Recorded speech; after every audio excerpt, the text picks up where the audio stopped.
Once ఈ అపార్ట్మెంట్లు పూర్తయిపోతే ఎమ్మెల్యేలు కానీ ఎమ్మెల్సీలు మొత్తం ప్రజాప్రతినిధులు అందరూ కూడా ఈ టవర్స్ లోనే ఉంటారు కదా.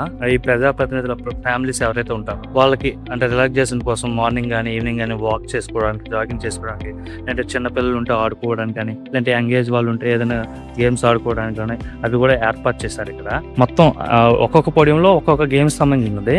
ఈ రబ్బర్ ట్రాక్ మాత్రం అంటే ఈ జాగింగ్ ఏరియా మాత్రం మొత్తం ఓవరాల్గా అన్ని పోడియంలో ఉంటుంది అన్నమాట. బ్యూటిఫికేషన్ కానీ ఇది కానీ. అయితే మనం పోడియం 1 దగ్గర ఉన్నాం ప్రెజెంట్.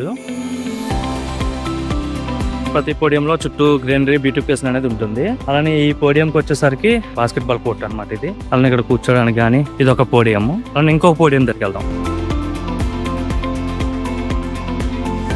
కదా. ఈ పోడియంలో కూడా జాగింగ్ ట్రాక్ ఉంది. అంటే అన్ని పోడియంలో కామన్ అనమాట. దీని మీద ఎంత నడిచినా కూడా మనకి అంత కాలుకి పెయిన్ అనిపించదు అనమాట. ఎందుకంటే రబ్బర్ ఫ్లోరింగ్, అదే కాంక్రీట్ కానీ సిమెంట్ ఫ్లోరింగ్ అయితే మనకి కొంచెం పెయిన్ ఎక్కువ వస్తుంటది. ఇదంతా కూడా కిడ్స్ ప్లే ఏరియా అనమాట. వాళ్ళు ఈవినింగ్ కానీ మార్నింగ్ టైమ్ లో కానీ ఆడుకోవడానికి అయితే కిడ్స్ ప్లే ఏరియా అయితే సెట్ చేశారు. ఇది కూడా రబ్బర్ ఫ్లోరింగ్. కలర్స్ చిన్నపిల్లలకి అట్రాక్టివ్ కలర్స్ ఉండాలని చెప్పేసి అయితే ఈ కలర్స్ అన్ని సెలెక్ట్ చేసుకుని వేశారు. ప్రెస్ చేస్తుంటే చూసారు కదా కిందకి పైకి, ఇదంతా కూడా రబ్బర్ ఫ్లోరింగ్ సెటప్ చేశారు మొత్తం కూడా. ఇప్పుడు ఇంకో పోడియం మీకు చూపిస్తున్నాను. ఈ బ్యూటిఫికేషన్ కూడా కామన్, చుట్టూ కూడా గ్రీనరీ. ఇది వచ్చేసరికి స్కేటింగ్ ట్రాక్ అనమాట, చుట్టూ కూర్చోడానికి. అలానే ఇంకొక పోడియం దగ్గరికి వెళ్దాము.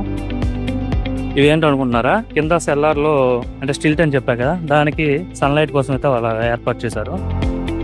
ఇది ఒక పోడియం. ఈ పోడియం లేదు ఫౌంటైన్ వస్తుంది, వాటర్ ఫౌంటైన్. ప్లస్ పెద్దవాళ్ళు కానీ ఎవరైనా కూర్చోవడానికి ఈవినింగ్ పూట ఈ పోడియం అయితే ఓన్లీ సిట్టింగ్ కోసం అయితే ఏర్పాటు చేశారు మొత్తం.